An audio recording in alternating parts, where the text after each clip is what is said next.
Hey guys, welcome to Leading Edge Cricket Podcast, a podcast that feels refreshed. Lots of new faces on the channel, lots of new listeners to the podcast through podcast platforms, and a refreshed duo. Why are we fresh? Ooh. Because there's been a week off between test matches and England haven't been rolled by India this week. I am Rob, this is Rich. Welcome to the Fresh Face Podcast. How's it going, Rob? We all good? Oh, we're excellent, mate. We're excellent. I appreciate a week off between test matches. It gives a time for reflection. And yes, this channel and our podcast, it's been very successful couple of weeks. Lots of new people coming into the channel and getting involved in the chat. We've had over 120 comments on YouTube that's all been replied to over the last week. So that's been fantastic engagement. Lots of really good cricket conversation with lots of different fans. If you're listening elsewhere, come check us out on YouTube. Yeah, I mean, if for some unknown reason you want to come and have a look at us as well as listen to us, come along, come and join us. Yeah, it's been great. It's been a really cool week, hasn't it? Loads of chat, loads of interaction, which is so much fun as well, just to, as we build up, and one of the big things is this test series, isn't it? It's not just England-India anymore. It just feels even bigger than that. It's almost got an Ashes sort of feel to it, hasn't it? Yeah. It's just a shame. We get it on terrestrial TV. It can be like 2005 all over again. Oh, those were the days, mate. Classic days, classic intros, bit of Jeffrey, bit of Mark Nicholas commentary going on. The world didn't get any better.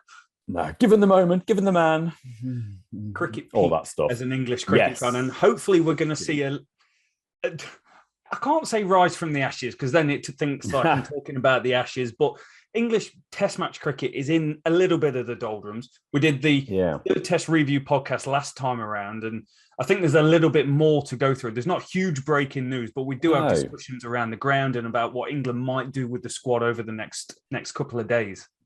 Yeah, it's all a bit quiet, isn't it? And it's I don't know if that's a good thing or a bad thing. I think generally with English cricket, if it's quiet, it's probably a good thing. There's no traumas going on. You watch, as soon as I've said that, we'll probably get breaking news that someone snapped in half in training.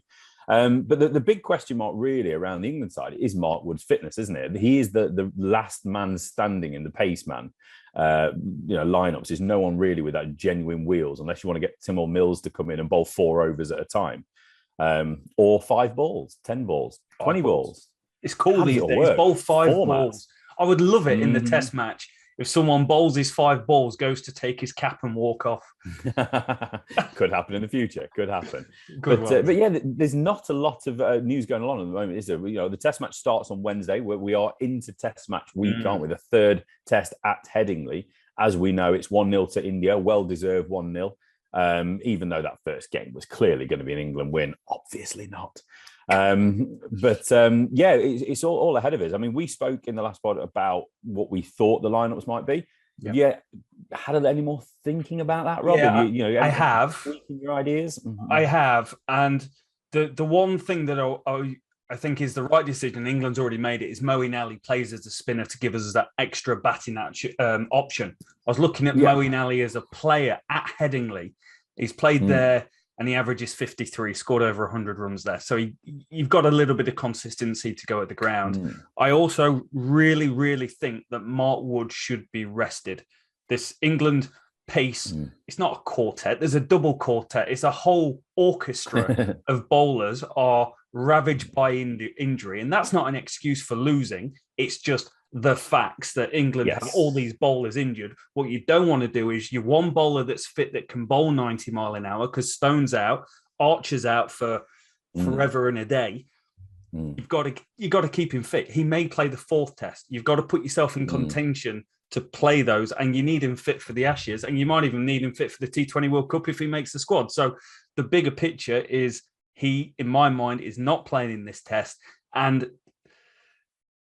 given the result of what happens in this 3rd test, this might be the last you see of Jimmy Anderson this series as well. They might start to think about what they do, because this is 3 test matches with a week off in between, but quite a heavy workload for Jimmy. Yeah, I was just wondering that, actually. I was just wondering about how they might do it. Obviously, it was back-to-back tests after this. It does make you wonder whether or not they may say to Wood, play in this one, and then we'll shut you down. Yeah, it might be that they say, Jimmy in another situation, it might have been good for him to sit out this one if we had Broad, if we had Wokes, etc. And Jofra, Jimmy probably wouldn't be playing all 5. But it'll be really interesting to see how they do manage that workload as they go forward. Workload obviously being a big thing again. Josh Butler just put a little bit of an article in the Times over the weekend talking about how he's open to no basically saying no to touring Australia over the winter, depending on how the Australian regulations are with family touring. So these are the things that are going on in England players' minds at the minute, which is really frustrating in some ways, obviously, because we have an Indian Test series straight in front of us, but they are looking ahead to the Test winter. Dangerous precedent, isn't it? Looking too far ahead. You should be the next Test match, let alone the next series. So lots going on, and we'll see. As for India, no more news coming out of there as well. Like we both said, I think we'd both really like to see Ashwin come in for Jadeja. No criticism of Jadeja, but it really would be nice to see him come in. But it's finely balanced, all ready to go. England at Headingley. What do you reckon, Rob? It's an interesting record at Headingley, Rich, to be honest, because Headingley was Ben Stokes's moment. He scored 135 at Headingley. Incredible knock. But at the same time, 2017, so we played there 3 times in the last 5 years. 2017, we lost to the West Indies. They knocked off 322 for 5. Incredible performance from them. So it's not England's happiest hunting grounds, despite the Ashes victory that was going on. One of the interesting things that you think about Headingley is you always go Headingley, well, it's a seamer's paradise. It's swinging round corners. It's not quite Headingley of 1990 ilk with Darren Gough reversing it back in and Craig White. It doesn't quite have that feel.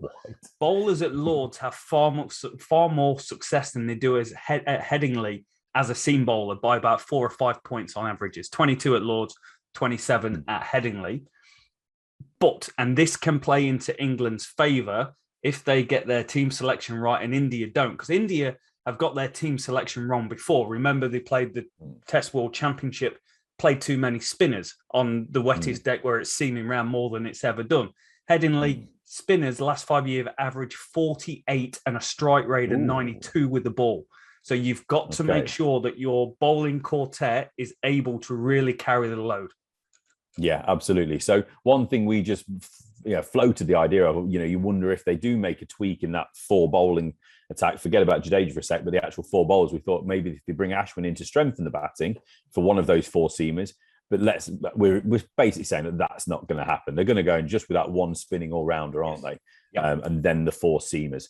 I think, like we said before, I think India go unchanged. I don't think they'll get themselves into any bother with selection for this test. I think it's England which will come, a little bit more under the microscope.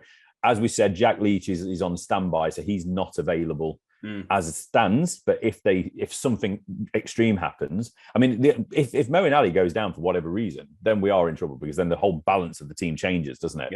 Yeah. And it just would become a bit of a mess. I wonder, weirdly, if Jack Leach, if Moeen Ali anything was to happen into the build-up, whether they'd actually look more at Dom Bess coming in, even though he's not on standby. But anyway, this is all just tangent stuff. So we've got that test match coming. I'm looking forward to it. You're looking forward to it. Obviously, as soon as it gets here, we're going to be all over it. Yeah. But there's a lot more to talk about today. It's a bit of a catch-up, isn't it? A lot of things are coming to a head at the moment. We've got some news. We've got some World Cup news. We've got some player movements. It's that time of the English summer. But we've also got the 100 that's just finished, the men and the women. We've got the T20 that's getting back underway. County Championship starts again next week, or at least in the next week. Red ball cricket, come on. Love it. And we've also got the forgotten Royal London One Day Cup as well, which came to a head last week. So shall we crack on with a bit of that as well? Let's crack on. Let's start in T20 world, but not domestic T20. Let's go big. Let's go UAE, Oman big. UAE. Oh, no. Yeah, absolutely. It's so good, isn't it? We've got a World Cup to look forward to. We've got an India Test series. We've got 3 more tests. We've got an Australia Ashes. We've got a World Cup to just cram in the middle of those 2. It's just a World Cup sandwich. It's amazing. Yeah. But yeah, the news we have this week is that we have fixtures. We finally have some structure. We have we know now what's going to kick off. So we have the 17th of October is the first round fixtures. So that is Group A and Group B. That's kind of like a knockout, isn't it? Progressing the winners and runners up of 2 things like Super 12s in World Cups, don't they? But the first fixture will be on 17th of October, the host, Oman, against Papua New Guinea. Now, Oman, it's supposed to be an absolutely gorgeous ground, the setting anyway, so I'm really looking forward to seeing this. So they're going to be hosting some of the games, but it's also going to be in the UAE as well. So the 2 groups, we have Sri Lanka, Ireland, Papua New Guinea, and Oman in Group A, and then Bangladesh, Namibia, Netherlands, and Scotland in Group B. Very quickly, Rob, who's your winners and who's your runners-up? Who's going through to the Super 12s? Well, two teams go through from each group. One will go Yep. through to Super 12s in one group, one into the other. Group A, Yep. Sri Lanka are definitely going through. Oh, And okay. I'm pulling massively left field from this group, and I'm going Papua New Guinea. What's wrong with Ireland? Why suddenly What's do you wrong with hate that? Ireland? There's a couple of reasons I'm going Papua New Guinea. 61 nations started in this competition to try and get these slots in 2018. There was 14 qualifiers in this competition in October 2019, played in UAE, and Papua New Guinea were the first team to qualify from everyone there. Now, I've looked through the squad. I don't know anyone that's playing there. Plus, my wife was born in Papua New Guinea. So, allegiances to Papua New Guinea. You're locked in. That's it. For me, Sri Lanka and Ireland go through. Papua New Guinea, sounds like you've done a great job, guys, but sorry, you are not progressing. Group B, I'm going for Bangladesh. And this is a tricky one. I think Scotland will sneak in. Over Netherlands. I think both tough groups, but I think Group B is a little bit tougher with Netherlands in there as well. Could be any of those three. So Oman also home advantage on Group A, Rob. So you never know. But yeah, for me, Sri Lanka, Ireland, Bangladesh, Scotland will progress through. Yeah, that's fair enough. And that creates a really interesting situation in the Super 12. So the Super 12 Group 1, I remember I'll put some graphics on the screen. Group 1, Australia, South Africa, West Indies, England, plus 2 of the teams coming through. Group 2, bear in mind, this is UAE and Oman. So we're talking subcontinent. India, Pakistan, Afghanistan, possibly Bangladesh winning Group B, and poor old New Zealand trying to play against 4 teams, more au fait at playing in those conditions. That is an incredibly difficult group. You could even, if Sri Lanka don't quite get out the traps and Ireland win Group A, you could also see Sri Lanka added to that mix. That's New Zealand, get your spinning bat out. That's all I'm going to say. That's tough. Talking to New Zealand, Rich, there's been some good things coming out about the T20 World Cup for New Zealand. Yep. And a couple of controversies, but Shane Bond is staying on from the IPL and is joining up with the New Zealand team. Now, Shane Bond's one of the best bowling coaches in world cricket, heaps of experience in the IPL, so he's going to have a lot that he can give into this team, which is really good.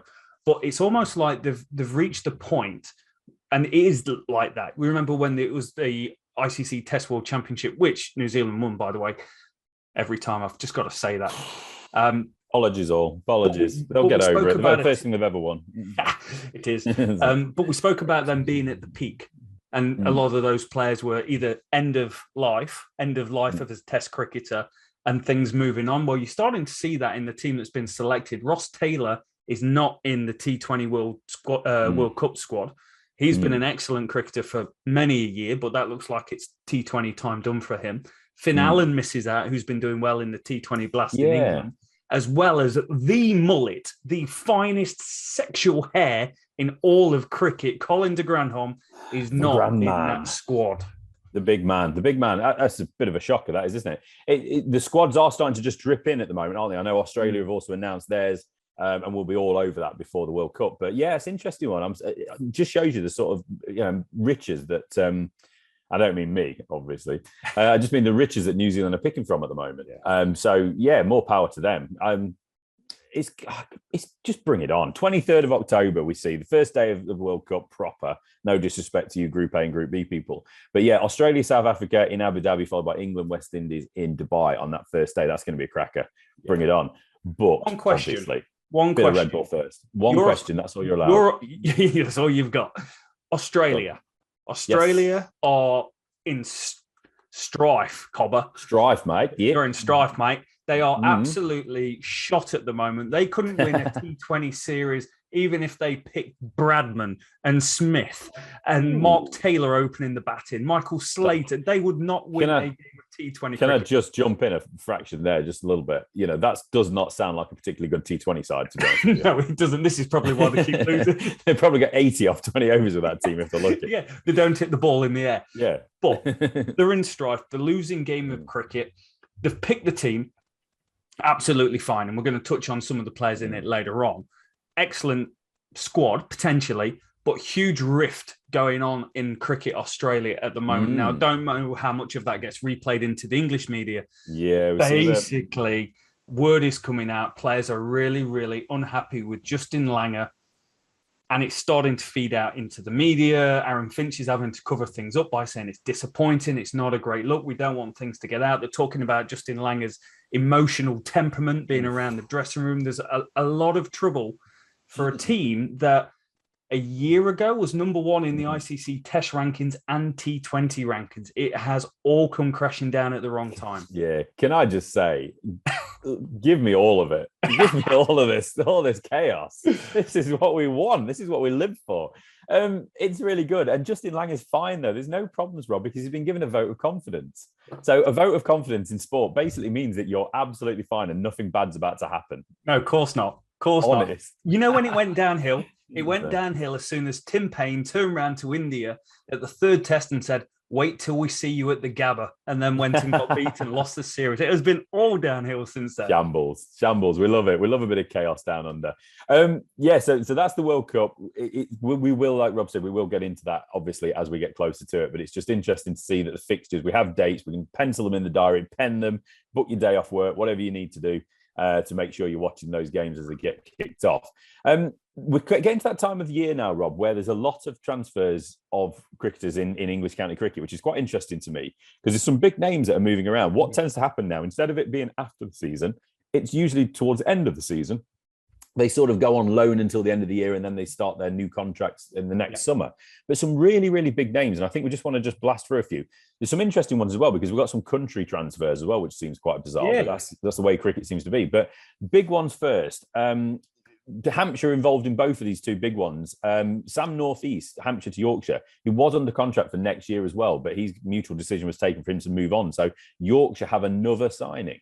I always get a bit grumpy because Notts are always the county that people criticise because they're always signing people from other counties. Yeah. I'm sorry, but there's a number of counties out there that are doing exactly that now, and Yorkshire and Hampshire are certainly two of those. But Hampshire to Yorkshire for Sam Northeast, and Nick Gubbins, a man that I really, really wanted to see in the England side at some point. He's decided he needs to get a fresh start, and he's moved to Hampshire from Middlesex, replacing Northeast. Chance for him to kick on again. So that's first couple, Rob. Anything to say? Yeah, the interesting choices of counties, as people historically over the last 10, 15 years have moved around, Yorkshire's been a good place for them to go as of late. And Hampshire's been a good place for people to go and reignite the career over the last 10, 15 years. So I don't think there's any coincidence about those changes, except Sam Northeast moving from Hampshire down south up to North Yorkshire's probably in for a bit of a grim awakening in the summer when it's freezing cold in three jumpers. But I think they both are ready for a chance. Nick Gubbins came in with a good reputation, but he's never gone past the guy that can average 32, 34 in first-class cricket. Yeah. And we've said before on the podcast, but Trescothick averaged that. But Trescothick had something different about him. He was a different opener to anyone else around, whereas Gubbins just hasn't quite kicked on to the next level, only scoring 10 first-class centuries at an average of 34 in his career. Not quite good enough. Sam Northeast as well falls into the sneaky old category, Sam Northeast now. He has been around a long time, 180 first-class matches, averages 38 with the bat, which is a great record. But I think he had a really good start, and then he just kind of never materialized into the player that he could be. For someone that is apparently we talk about Billy Sports, can play everything. This guy, national school rackets champion, county squash player, cross-country runner, good enough for trials for county. I don't want to hear this. It sickens me, these people that are multi-talented. It just share it around a little bit. Don't be so greedy. Writes the theme tune, sings the theme tune. He literally does it all. But I'm telling you, he's not going to play for England. So he's not going to play for England. So there. You sorry. You peaked when you were a teenager. Overwhelmed with jealousy there. So it's an interesting move for him. Gubbins, I think he has to be looking at that as a move to say there are so little England openers options at the moment. Yeah. Alex Lees we spoke about. Gubbins should be up there as well, just thinking I've got an opportunity if I can kick on at Hampshire. A really exciting young player for me, Finn Hudson-Prentice. He's moved from Derbyshire back to Sussex where he started. He's 25 now, all-rounder, great hair, a really improving cricketer as well. So he's making that move. I'm really impressed with this guy. I think he's a really good cricketer. Another young player, Alex Davis, has gone from Lancashire to Warwickshire. It's an interesting one. It's a surprise to me as well. Great 3-year deal. Yeah, wicket-keeper batsman. He's played in the 100 recently. He's 26. So he's not a young guy, on the way up, but he's at that point now where he needs to be a key player somewhere, looking to compete for titles. Great multi-format player, and he's hit 4,700 runs basically, first class at 37. Plenty in list day and T20 as well. Good solid averages. That's an interesting one for me. So a couple of relatively young players making positive moves. Hudson Prentice, he's going to be a senior player of that Sussex team. I think half the team can't buy a drink yet. Yeah. So 25, he's ancient there. It is a good young bowling lineup though, and if you've got to be highly lineup as well thought of to go to that unit. So they obviously do think a lot of him. 23 wickets at 23 this year. His batting's not really lighting up the world at all, but he's young, and you never know what can become of players. It only takes a few years for them to develop. The Alex Davies, I think, is the shock change for me, because whenever I watch Lancashire, and I've got to see them quite a bit because they've been on YouTube all the time, and they've got quite an exciting lineup generally to see. To me, he's about the best player in that team, no matter what the format that he's playing in. When I watch him in T20 Blast, he goes bang, 127 strike rate, 1,500 runs in 63 T20 Blast games, 580 runs at 48, 650s this year. There's a level of consistency about his game. He's played England Lions at T20 cricket back in 2018.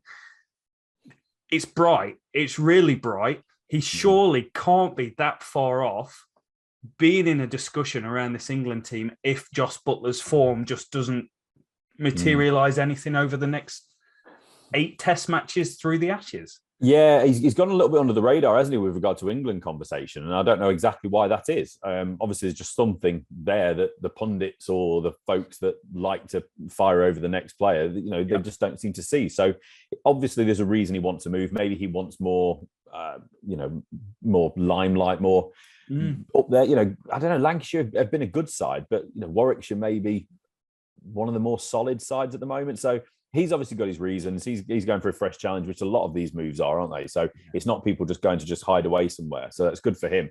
Surrey, always in the market. Another county that, they're a tough one because they need to sign players because they have so many England players. And they're going to have some more in the future as well. There's Will Jacks, there's Jamie Smith, who I think looks exceptional. So some players that really impress. But they've brought a couple in and they've moved one on. So Mark Stoneman continues the batting sort of movement, doesn't it, with North East and Gubbins? And Stoneman's going to go and replace Gubbins at Middlesex. So he's moving across London. 3-year deal for the 34-year-old, former England opener and Durham opener, if you remember as well. He turned down a contract offer and makes the move after 5 years at Surrey. So a really experienced head to top that lineup. Makes me wonder if maybe Hashim Amla maybe won't be around next year. I don't know. Nothing's been announced yet, but I can't imagine they're going to be carrying too many mid-30-year-old players. Going into Surrey, though, Scott Steele, dream come true for the 22-year-old, leg spinning all round. He spent time on loan this summer with Hampshire, and now he's making the move to Surrey. He's already moved over there, actually. So that's an interesting one for him. He's an ascending player. And this is a really interesting one for me. Dan Worrell, the Australian Dan Worrell. He's signed a 3-year deal and will play as a domestic player on an English passport. So he's 30. He's played 3 ODIs for Australia back in 2016. Had a few county cricket spells. But that's a really interesting one. So he's another one. So I think they've had 2 or 3 players over the years, haven't they, that have sort of moved across and given up their county. We had the big South African, I forget his name at the moment. He moved over to Surrey for a few years. Morkel, yeah. And there's another one that just escapes me. Another South African. I can't think of his name. Dwayne Olivier. Yorkshire. Yeah, the guy that looks like sounds like he's got F's in his surname, but there's none to be found. So Surrey doing lots of business. And lastly, before I let you just jump in on one or two of those, Stian van Zyl. He's Sussex. He was a South African. He moved across 4 years he's had now in Sussex. 33-year-old left-hander. He's returning back to South Africa. Basically, the Sussex Revolution is youth. So a 33-year-old South African, it's no place for him, really. 12 test caps prior to his move from South Africa as a coal pack in 2017. So we'll be moving back over there. Whether he's got international ambitions, I don't know, but he's moving back over to Bowland over there. So, yeah, lots of moves already. I'd expect a few more, obviously. Yeah, but plenty of time. Just tell them, anything jumps out over those last few players just picked out. Scott Steele, slightly under the radar, but he's part of Scotland's 40-man squad for the T20 World Cup at the moment. That's gone under the radar. Why are they allowed 40? That's not fair. I don't know. Maybe they started off with 40 players in Scotland and they've got to work it down. But yeah, one to watch. The Stoneman one is, I think, it comes down to how many years Surrey offered him. That's generally when you get to that age. You want as many year contract as possible. They might have offered him a 1 or a 1 with maybe a +1 if you've got so many runs or whatever, or so many appearances. 3-year contract, age 34, almost 35 is absolutely incredible. A lot of faith being shown in him, but quite rightly so. He plays really good first-class cricket, 473 runs at 31, and really good one-day cricket still in the Royal London Cup, 329 at 54. So can play a lot of competitions. Good player. The Dan Worrell move, I've not got to the bottom of why. However, his form in Australian cricket in the Sheffield Shield was abysmal. Now, that's not me saying I've seen him bowl every single performance that he's gone onto the pitch and done. That's me looking through the statistics and going, okay, this guy's got 12 wickets at 45 from 5 first-class games. There's only 10 first-class games in a season in Australia, remember? So he's had a really, really poor Sheffield Shield, and it might come down to contracts and money. There's only 5 first-class states that you can play for in Australia. There's not that many spaces. So if you don't perform, you're not going to play. You're not going to get paid. And we're all in the business of trying to get paid, except the podcast, which doesn't make any money yet. But one day we'll get there. Yeah, that's it. And fair play to him. I mean, it's an interesting one. I'm sure we'll find out more as it goes forward. But yeah, it's a good name for Surrey. It gives them a bit more experience, doesn't it? As well, international experience. So good one. A few retirements just to catch up with now. Ricky Clark, the man that makes me feel good because he's about as grey as I am. And he's a bit younger, which is great. Only a little bit though. 2 county championship titles. He's took 225 first-class wickets and 1100s. Quality player. Obviously played a bit of England cricket as well. So good luck to him. Tim Groenewald, 37-year-old Kent seamer. Bit of a frustrating one for him. Injuries forced his decision after 16 seasons. Longevity, Rob. Ex-Derbyshire, Somerset and Warwickshire Bear made his debut back in 2006 and 625 wickets as well as a useful 3,000 runs. Good on him. Josh Poison as well, Yorkshire leggy. He's called it a day. Bit of a younger guy, that is. So fair play to all those guys. But Ricky Clark, he's the big name there, isn't he? Yeah, I'd say so, mate. England Test player, 2 tests, 21 days for England. Wasn't a bad one-day player either. Never really got many runs for England. He did get 50 in Test match cricket, but 11 wickets at 37 with the ball, economy of 5.53 wasn't quite good enough to take the step up. But a little bit, not like a Darren Stevens, but huge longevity as to his career, playing up to the age of 39 and still being able to perform. If you see Surrey, when they've been playing on TV or on YouTube, always chipping in with wickets, always performing, always adding value to the youngsters around him. So I'm sure in that Surrey dressing room, he's going to be sorely missed. Yeah, absolutely. So that's where we're up to with movements. Like I say, there will no doubt be a lot more. But what we are up to now as well, we're going to catch up with the 100 in the Royal London, which is finished. But one thing we need to look ahead at is this week we have the original, the OG white ball cricket is back, Rob. Vitality Blast T20. Love it. Proper white ball cricket. Whatever our opinions of 100, it's nice to see this competition back because this is what we know, isn't it? This is what we're all about. So, quarter-final stage, we've completed the group stages before the 100. The North group was won by Notts even, whilst the Red Ball struggling, Kent topped the South group, which is really a big one for them. So how it shapes out this week, I think from tomorrow, we have Yorkshire Vikings versus Sussex Sharks, Notts Outlaws against Hampshire Hawks, Somerset. I don't think they're bothered about having a nickname, so it's just Somerset. Maybe we can give them one, Rob. Maybe think of one. Somerset versus Lancashire Lightning and Kent Spitfires versus Birmingham Bears. Yeah. Not the Birmingham Phoenix, but Birmingham Bears. So up to now, there's a few stars I'd just like to pick out of this competition before we, say anything about who we think will make finals day. But for me, Leicestershire Foxes Aussie batsman Josh Inglis, who has made his way into that Australian World Cup squad, hasn't he? I think it's his first call-up. He's the first man ever to hit 2 centuries in the same year of the T20 Blast, so good on him. And he's topped the run scoring with 531 runs. Kiwi Glenn Phillips as well hit 500 for Gloucestershire, followed by Yorkshire's Harry Brook and that man, the evergreen Alex Hales, that Owen Morgan still doesn't like. With the ball, Afghani Naveen ul Haq topped the charts with 26 wickets, followed by Middlesex's Blake Cullen and Little Chef Sam Cook of Essex. Anyone of those, I mean, I'm sure you're going to be interested in Glenn Phillips. Glenn Phillips massively. I'll start off with Inglis, who has been exceptional. Got himself a call up to the 100, where the stars go play, where the big boys play. He played in Hollywood, basically.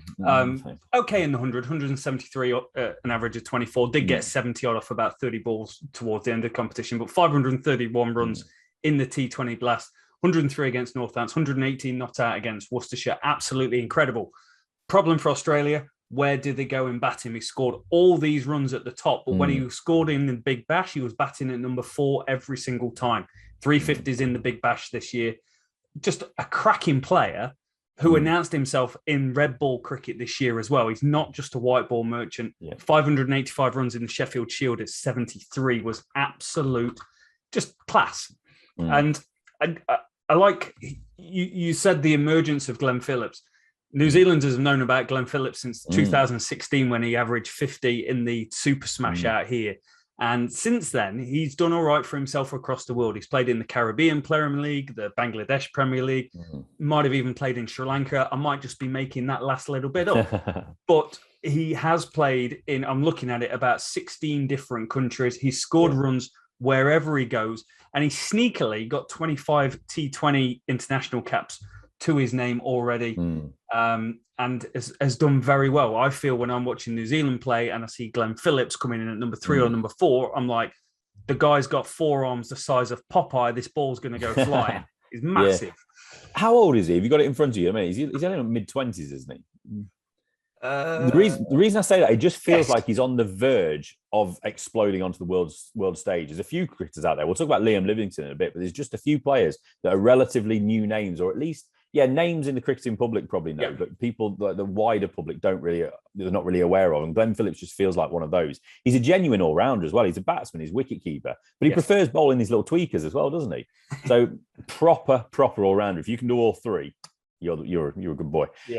24, Rich. He's 24. 24. There you go. He already played 40 CPL matches in the Caribbean. So he's been there time and time again, year on year, mate.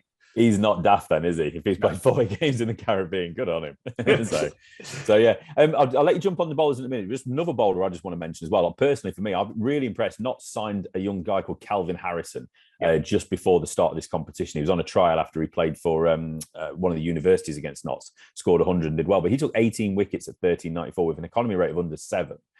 He was also snapped up by Manchester Originals for the 100 as a late replacement. So what a year he's had so far. I'm really looking forward to seeing him back for Notts. And I'll be at that game later this week as well, taking the old man for his birthday. So that should be good. Blake Cullen, I think he got himself a gig in the 100 as well. And the young Afghani Naveen ul Haq topping the charts with 26 is exceptional. And just any good news from Afghanistan at the moment, I think just needs to be embraced and amplified. So they've got some real talent at white ball cricket. Huge talent. Yeah, absolutely. I mean, it's probably one of the, it's not particularly important in the grand scheme of things, but it does worry me what will happen to Afghanistan cricket in the coming years with what's obviously happening recently with the country. So let's just hope a lot of these guys, if they want to, they can find homes where they're going to be comfortable, and Afghanistan as a cricket team can continue going from strength to strength, but we shall see. Finals day, Rob, is scheduled for 18th of September and will be held at Edgbaston. You've heard me right. 18th of September. A little bit that could be midwinter. That could be in England. Feels like Game of Thrones sort of dates where the wall's up, it's full of ice. I want to call out one more superstar of the campaign. Go for it. And he's Mr. TV over the years. He always performs, and I know we're Notts boys, but Samit Patel has been absolutely amazing this competition. Give him his proper name. It's Primetime Patel. Primetime Patel. 305 runs, average of 34, 134 strike rate, 15 wickets at 6.67. What makes that incredible is that he opens with that new ball every single time. And it's not just scoring runs for scoring runs' sake. 64 not out against Derbyshire and 2 for 14 to win the game. 63 not out to win the game against Leicestershire, and 3 for 4 against Worcestershire with the best bowling figures in terms of bowling 4 overs ever in T20 cricket. Not the most amount of wickets, least amount of runs conceded. Just a level of consistency from someone that's, I think, the same age as me, or maybe 1 year older, 36, Evans. So I'm massively impressed. And the other one's Will Jacks. I think this T20 competition has been everyone's stepping up and going, Will Jacks is serious. He's serious talent. 393 runs, average of 35, 170 strike rate. And you see some people score at a 115, you're like, yeah, it's all right.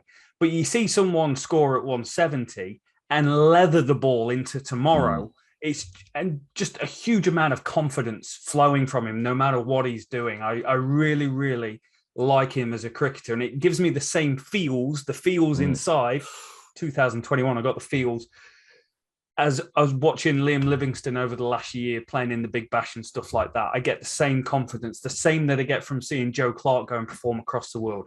Those guys are just a little bit better than some of the other things that are around them at hitting a cricket ball. Yeah, and like Phillips, we just feel like we're just waiting for them to explode, aren't we, onto the world stage? A couple of things on those guys. Will Jacks, wasn't he the guy in like a T10 or something that hit like a 20 ball 100 or something the other year? Wasn't that the first time we heard of him? There was some bizarre tournament. Yeah, I can't remember where it was now, but it was ridiculous. It must have been on a postage stamp he was playing. But Samit Patel, I just want to make one comment on him. He's getting up in age now, late 30s. He's still doing it in all competitions. He did it in Big Bash. He's done it in the 100. When we get onto that, he was one of the players of the tournament in that. Yeah. Maybe his fitness wasn't as big a deal as England made out it to be. And he could have been playing white ball cricket for all those years. The guy's hardly been injured. He's hardly missed a game of cricket. Yeah. You know, we can all have a bit of a laugh at him if he slips over and he's got a little bit of a, weakness for sausage rolls or whatever it is. But, come on. It's been proving to be utter nonsense that England did not utilise one of the finest white ball short form players that this country's produced in a long time. Absolute travesty, in my opinion. Yeah. And yes, I'm a Notts fan, but also I just think as an England cricket fan, it's been a waste. Just because, he's got a few extra pounds on the old waistline, poor lad. But who's got the last laugh now? Still going strong. Oh, and before we move on, we've had a competition going. Yes, we have. Wisden Cricket put up a fantasy league. We set up our own fantasy league, which people came in their droves for. There's more than 50. There's about 65 people in the competition. The winner gets a T20 blast shirt of the team of their choosing. I'm in 46th. Wow. Where am I, Rob? You're not even on this list that I'm looking at, Rich. So you're on I must be on the first page then, Rob. I must be on the first page. I know where I'm not. I'm not near the top of the table. I know that because I know this is really exciting. So hopefully we get to do more stuff like this in the future. Maybe one if they're doing one for the T20 World Cup. Yes. National. Yeah. That'll be really good. As part of this, we are giving away a T20 shirt. So make sure you subscribe, switch those bell notifications on to know when we're releasing videos so you know when we're doing exciting stuff like this. Who's actually winning this, Rich? Mark Pearson, otherwise known as Sir Wendell, 9,556 points, 200 points ahead of second place, the Ultimate Assassins, which is Anu Skoka, and the T20 Nerdlers, Tom Lee, in third spot. That's who's I quite like in the top section, though, number 7, there is Warwickshire, not Birmingham Bears. Patrick Greenfield dance. Yeah, Patrick Greenfield's gone a little bit political there with but he's not wrong. Let's put it right. He's not wrong. So yeah, Mark Pearson is in pole position. We've got the quarterfinals coming up and the finals day. I assume all of that is going to be part of it. So obviously after finals day, we'll know who's won, and then we'll be in touch with whoever's winning. Just to, or we'll probably have to get them to get in touch with us. Actually, not quite sure how we're going to do it the other way. Just to let us know what they want, and then we'll get it sorted for them. But yeah, it's fun, mate. I've been tinkering like mad on it. I've tinkered, going nowhere. Not well enough. I feel like I've created more damage as the tournament's gone along than I've added value. But I've got to give a shout out to Mike's Mavericks, Michael Norwood. We've got 69 competitors, and he is number 69. He's not just 69. He's 69 by 900 points. So he may have joined the competition late, but I feel like he should get sent a wooden spoon. So, Michael, get in contact with us on Twitter at Leading Edge Pod, and I can send you a wooden spoon. And hopefully not all the way from New Zealand. It'll cost a lot more for postage than a wooden spoon. But yeah, so that's fun. We'll see. We'll jump on that obviously after the quarterfinals and see where people are as well. We'll get an update. So the 100, Rob, we're finally here for the 100. It's over. The inaugural 100 was played at Lords. The inaugural 100 final, should I say, was played at Lords between Birmingham, nothing to do with Warwickshire, but Birmingham Phoenix against the Southern Brave. Phoenix, they finished top of the group stage. They did just pip Southern Brave and Trent Rockets. Yeah. With notable mention to Owen Morgan, a la what you were just talking about, 900 points adrift. Owen Morgan's led London Spirit finished in bottom spot with just a single win. And because they got a no result, they got 3 points. I saw some valid arguments about Owen Morgan's captaincy, and anyone other than England that he's captained, he's done a really poor job. I'm just re-quoting without looking at what some people have been saying on Twitter, and there is an argument for that. But England are an exceptional team, and he does a good job leading those people. We just find it fun just to have a go at him just because he refuses to pick Alex Hale. So that's where all our fun comes from with him. So anyway, so that's where things ended up. Basically, this meant that Moeen Ali led Phoenix got a pass through to the final. And we had the start, Rob, of an IPL-style eliminator, which was the Southern Brave against the Trent Rockets. And the Trent Rockets basically capitulated. They were skilled for 96. Yeah. Southern closed the game out of 32 balls to spare. Emphatic fashion. Jumping into the final, and then I'll sum up what's happened, Rob, and then we can talk about the final and the tournament as a whole. But for the final, a man of the match knock of 61-36 from Irish smasher in chief Paul Sterling helped the Brave post 168 for 5, which was always seemingly too much for the Birmingham Phoenix. Although a rapid cameo 46 of 19 from leading run scorer and new superstar Liam Livingston made it interesting for a while. Basically, he smashed one into the boundary, bit of a misfield. Then it was a direct hit run out, which I thought this was fantastic on Twitter. Vitishan, I should have practiced his name. Sorry. I think does he write for Crick Info? Ehantharaja. I apologise, Vitishan. But he said on Twitter that Liam Livingston's dismissal by run out was the cricketing equivalent of getting Al Capone on tax evasion. I thought that was superb. Absolutely superb. It was looking for a moment as if, some of those knocks, and Liam Livingston in particular, was going to go and take this game to them, Superman cape on and all. But in the end, it was 32-run win for Southern Brave to cap off a successful, but potentially a little bit divisive inaugural 100 competition, Rob. Thoughts overall, obviously thoughts on the final, thoughts on the eliminator, if there's any value in the eliminator, and also just the competition as a whole, mate. I enjoyed the final. I've given my opinions in the past about a lot of the negatives about the competition, but I have enjoyed watching the highlights every single morning. It's been good, and the cricket has been of a high quality, which has been real nice. I enjoy the intensity. I enjoy the crowds. Still think that could have been achieved through the T20, and had been achieved through the T20. They've just put something that's 20 balls shorter and stuck it on free-to-air TV. Anyway. Paul Sterling's knock was exceptional. Everyone likes Paul Sterling. 1, because he's Irish. 2, he smacks it. And 3, he doesn't look like a stereotypical cricketer. He looks like a stereotypical club cricketer. And I really appreciate watching him smash the ball around. Ross Whiteley was absolutely insane. Adam Milne, Kiwi, backup member of the T20 amazing. Squad, was incredible. 2 for 8 off 20 overs, opening with the new ball. And I have a new favourite cricketer. Yes. Tim David. Oh, I'm glad you mentioned him. I was going to mention him as well.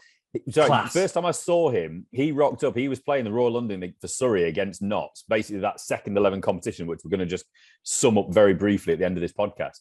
He's a unit. What is he, Singaporean? 6'5", Singaporean international. Smashed 140 against Warwickshire, 102 against Gloucestershire, got called into this game, only scored 15, but smacked 2 massive sixes. Didn't even have time to get his name and number printed on his shirt. That's how I knew he was. Rocked straight in. Yeah. And then David Beddingham caught second ball from a diving catch from a 6'5" whale at point. Absolutely brilliant. And then he's the man that gets the direct hit from the boundary to get Livingston out. I'm just like, what a man. Singapore's #1 export.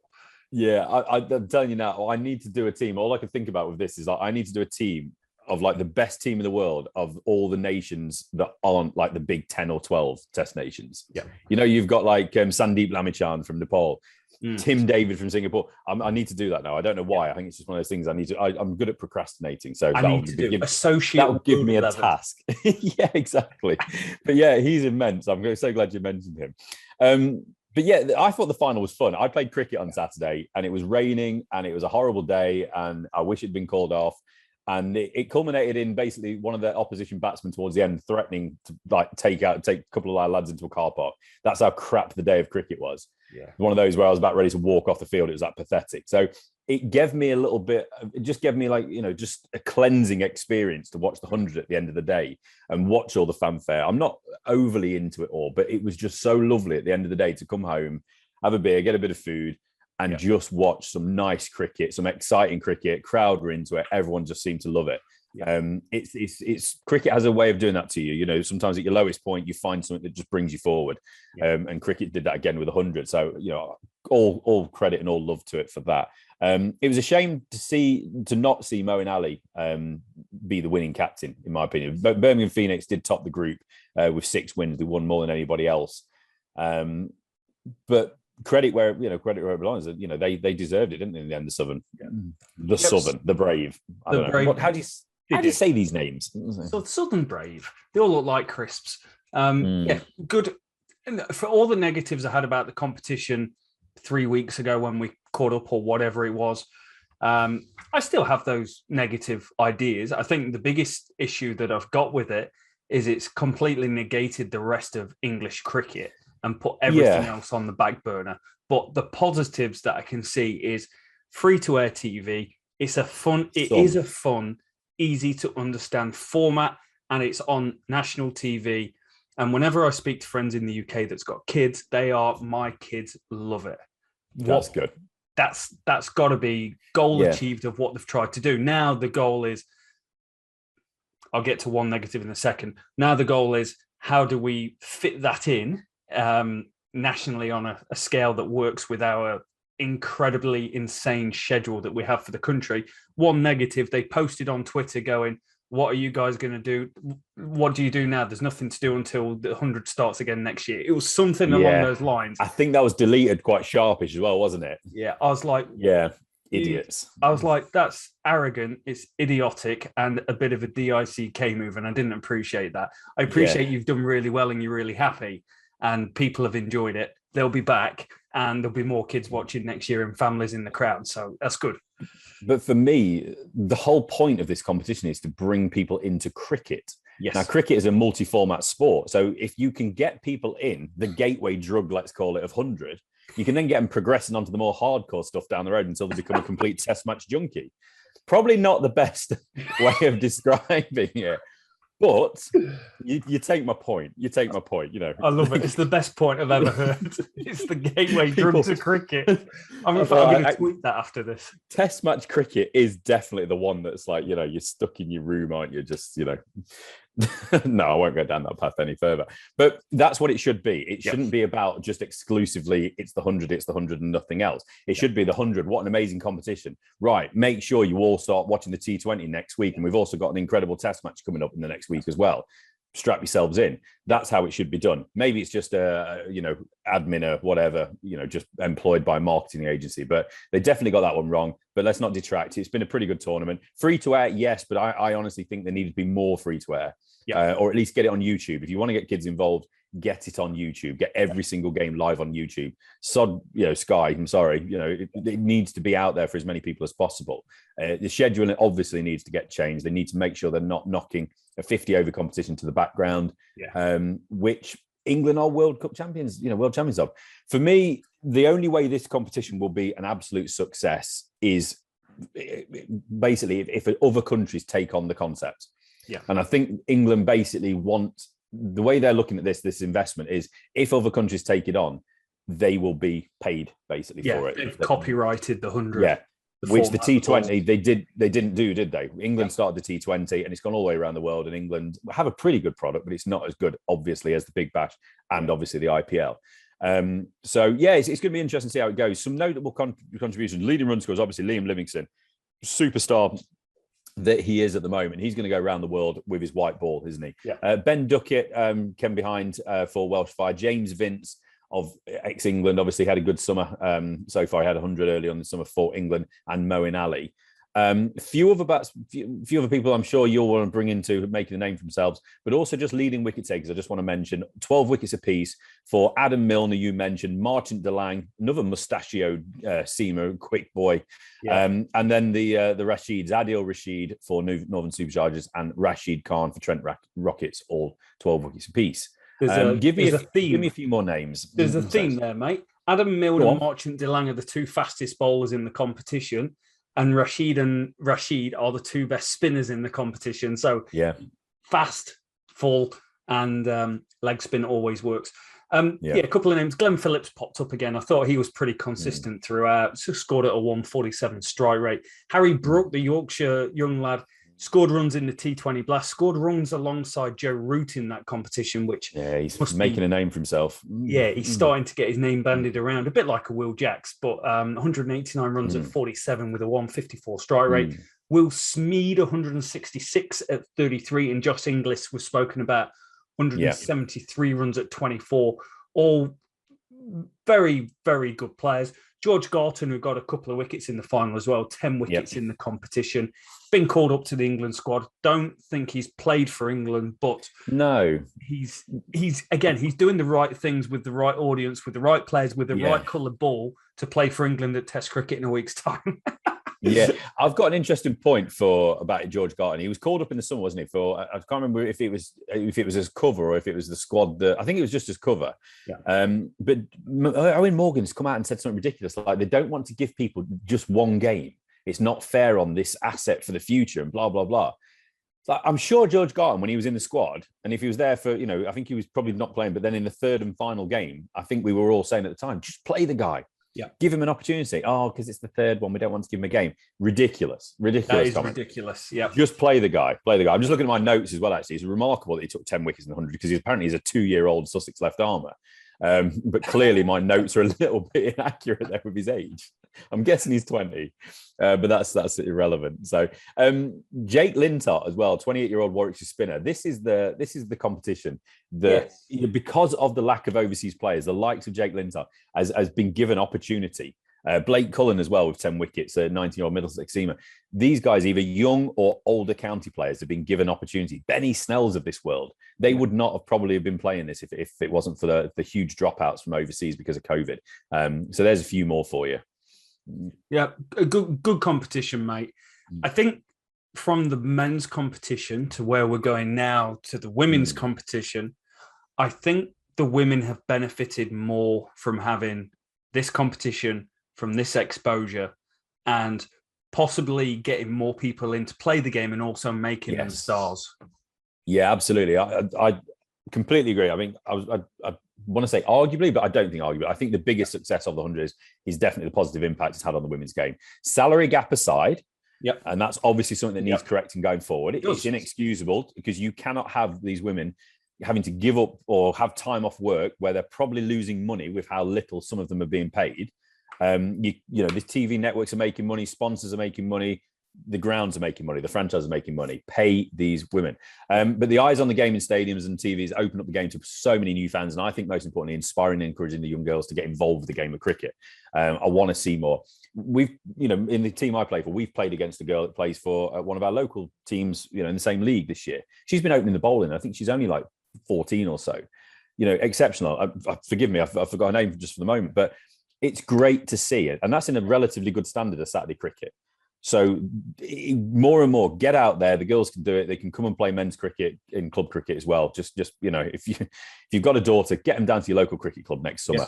Whether it's Blue Bats or whether it's Hardball, get them down there, get playing. As for the competition, Southern Brave almost made it 2 for 2, Rob, but they fell short just the final, which saw the Oval Invincibles, rightly named in the women's tournament, crowned champions after a 48-run win in the final, thanks in large part to South Africa all-rounder Marizanne Camp, who claimed the player of the match with 26 first innings runs. Hitting the ball well, and a sensational 4 for 9 off her 18 balls. Like the men's game, the champs were the eliminated winner. So that's interesting to look forward with next year. The winners as well, the Invincibles, can also boast leading wicket taker in Tash Farrant with 18 wickets and leading run scorer in the competition was South African Dane van Niekerk with 259 runs at 43 with strike rate of 105. Just to say what a great day they had. Marizan Kamp, Dane van Niekerk, married. What a great couple. I mean, there's probably not a better power couple in world cricket at the moment. I had no idea. Player of the match and leading run scorer in the competition. That's I don't think there's not many households going to take on those two. Exceptional. Got to also mention as well in the leading run scorer rankings, Dane van Niekerk, she just pipped the Indian rising star and 20-year-old Jemima Rodriguez, who was just a few runs short of that total. I think she had 242, but she also had a dominant strike rate of 150.9. Absolute superstar in the making. Yeah, class competition for the women, mate. I really enjoyed the women's final. It was more, I felt there's more passion in the women's matches than there were the men's. And it's not something that you can tangibly kind of go, oh yeah, this was a 7, this was an 8. But it felt like it meant so much more to the women winning than it did the men. And that's just how I perceived it and how it came across to me. I thought Van Niekerk was great throughout the competition. I saw her about a few times. Real stalwart, gets stuck in, steadied the innings several times for this team and kind of got them on the straight and narrow.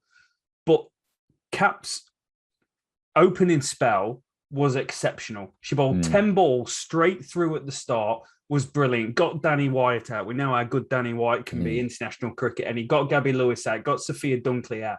She was ripping through them. It was just a wonderful, wonderful performance from what I've seen, and I only watched the highlights of the games because different time zones, so like 15-minute packages. From what I saw, was the best team in the competition for me, and probably the one that I gravitated to more for whatever reason. So that feels good. Good for you. I'll be honest, I didn't really get a team. I know Trent Rocket should have been mine at Trent Bridge. There's quite a few Notts players in there, but I don't know what it was, but there just wasn't a pull to a particular team for me in that competition. So whether that's a good thing, I don't know. I'm an example of one, so it probably means absolutely nothing. And I'm definitely not the target market for this competition anyway. But yeah, it's been really good, kind of keeping an eye on it. Not seeing as much as I'd quite had liked, but it's been good. I've also been looking at the Royal London. I have been watching a bit of that. That's the only game of cricket I've actually visited and gone to see so far this year was a one-day competition at Royal London. So let's just quickly wrap that one up as well on the back of the 100. Glamorgan, this second 11 competition has allowed some of these counties that probably weren't as impacted. Maybe they were, maybe they weren't. But Glamorgan, underdog Glamorgan, first trophy since 2004, have won this year's 50 over one-day cup competition, and they beat Durham. Glamorgan and Durham both topped their respective groups. In the semi-finals, Glamorgan overcomes Surrey, thanks to star turn from Joe Cook, another man making a name for himself. 5 for 61 before 66 not out, seeing them over in there, and Durham beat Essex. First off, before we get into the final and how it went, just any thoughts on the competition as a whole? Obviously being pushed to the background of the calendar and obviously the vocal, but at least we did have a lot of YouTube coverage.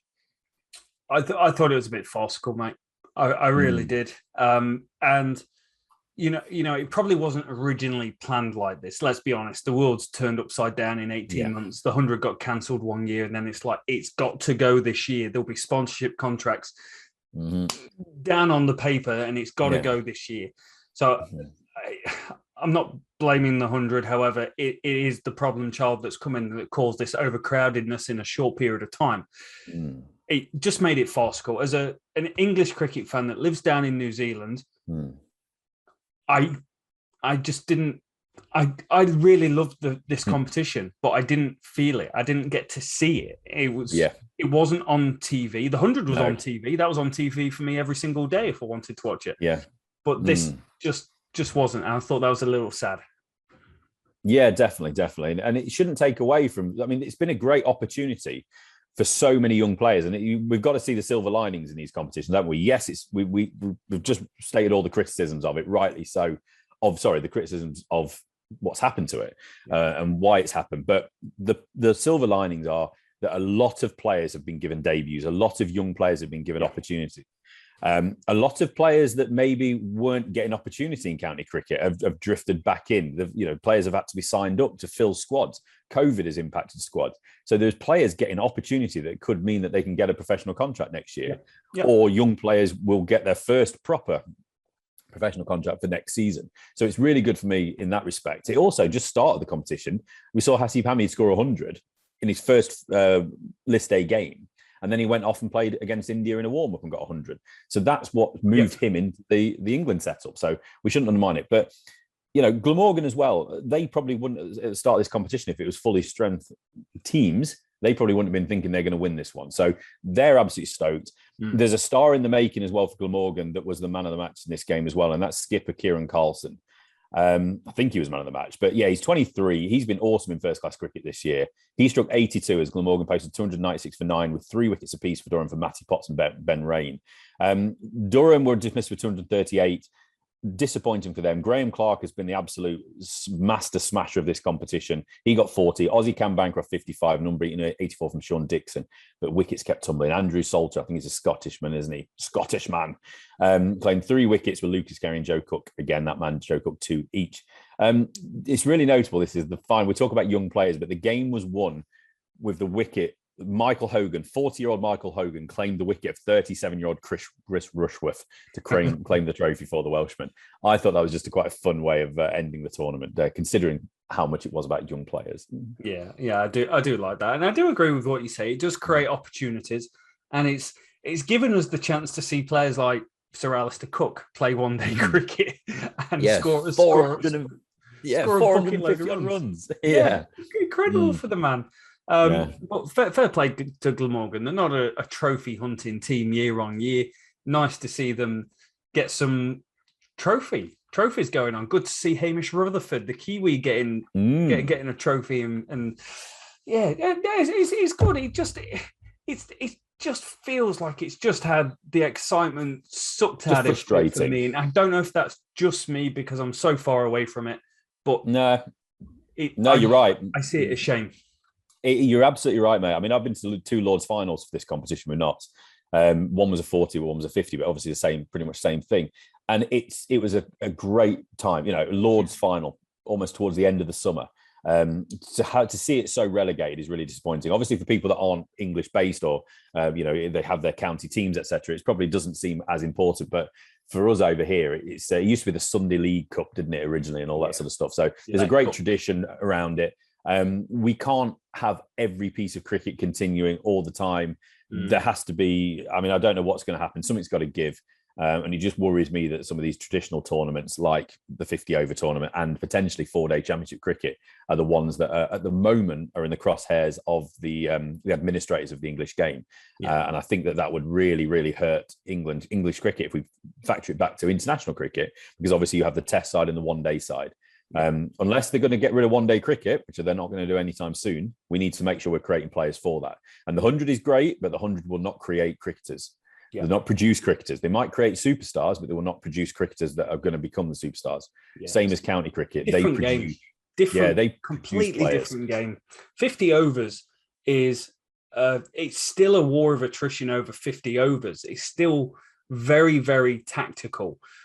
You could come in with 2 wickets down, get yourself to 60 before you go, and you put yourself your team in a completely different situation. Whereas the 100 is just about going, and if it all falls apart, you might solidify for 60 balls in the middle. But this, you might build, you might knock around the spinners, you might target a bowler in the 23rd over. It's a completely different game. It's a different skill set of cricket, and it worries me where it's going to end up in 5 years' time.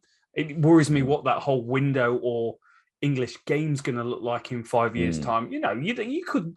I'm not saying this is going to happen or I want it to happen.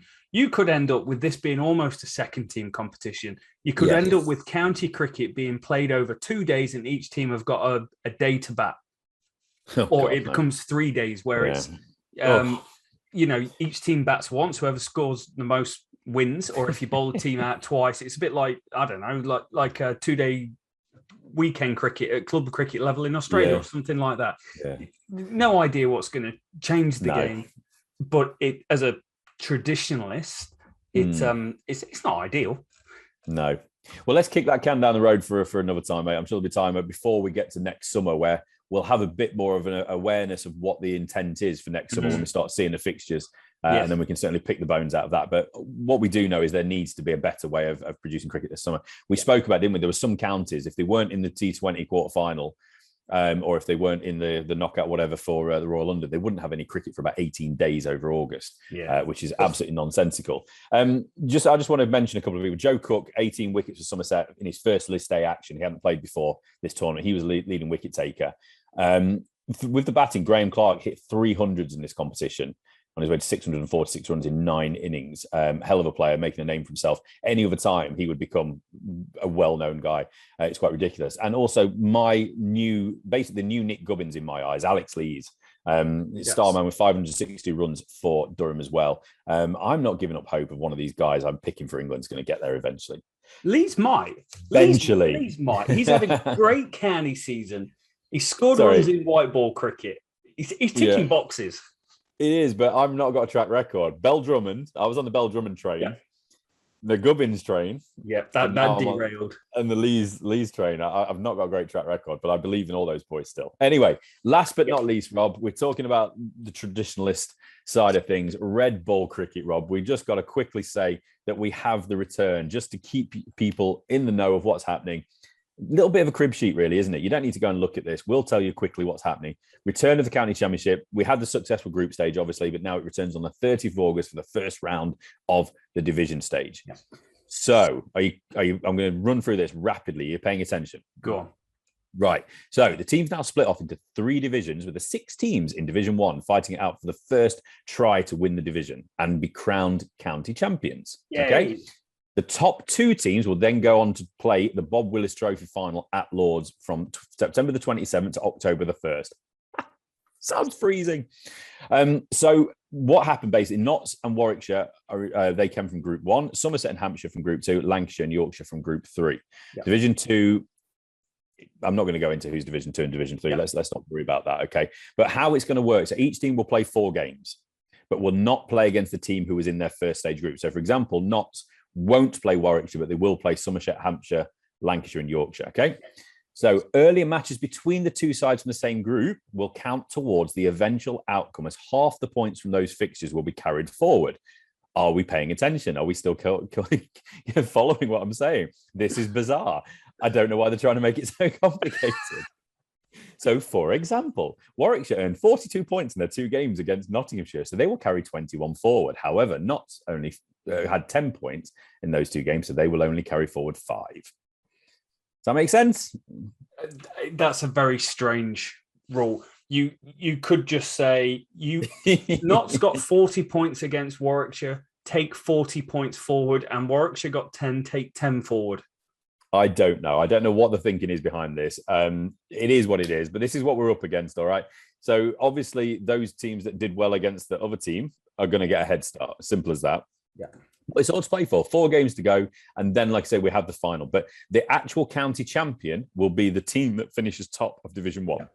Before they go to the Super Bowl to finish off the Bob Willis Trophy. Pretty much.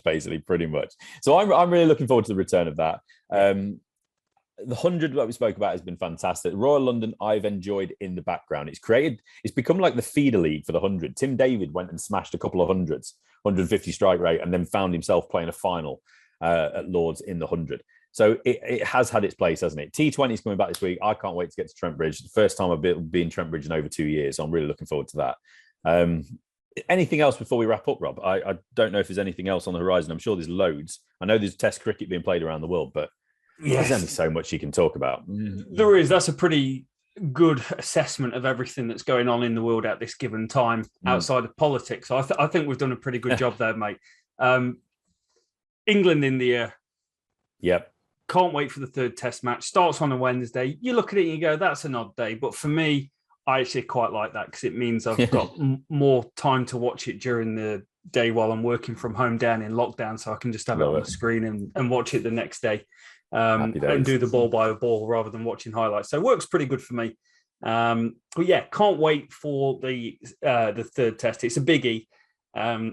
It feels massive to me like India are a little peeved off with going under the radar a little too long and being a little bit too little brother sort of syndrome. And now they're a juggernaut and they've got depth and they've got a good squad. They've got a great team and we're in for an absolute belter of a third test. So me and Rich will be back for that when it's on. Can't wait to get back on. You guys have been really awesome with your comments and providing feedback on the England team and how the great one was someone picked up Johnny Bairstow should be wicket keeping because he does better with the wicket keeping gloves than without. And it's like, yes, he does.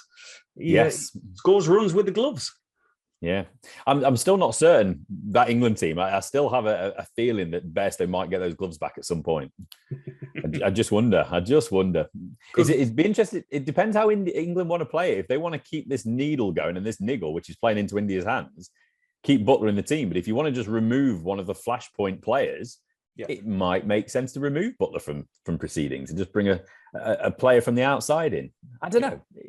We shall find out very soon anyway. We can't wait for it, Rich. Good podcast, great chat, great growth on the channel, guys. So keep subscribing and watching. And we're going to see you guys next time. Goodbye from Rob. Goodbye from Rich. Cheerio.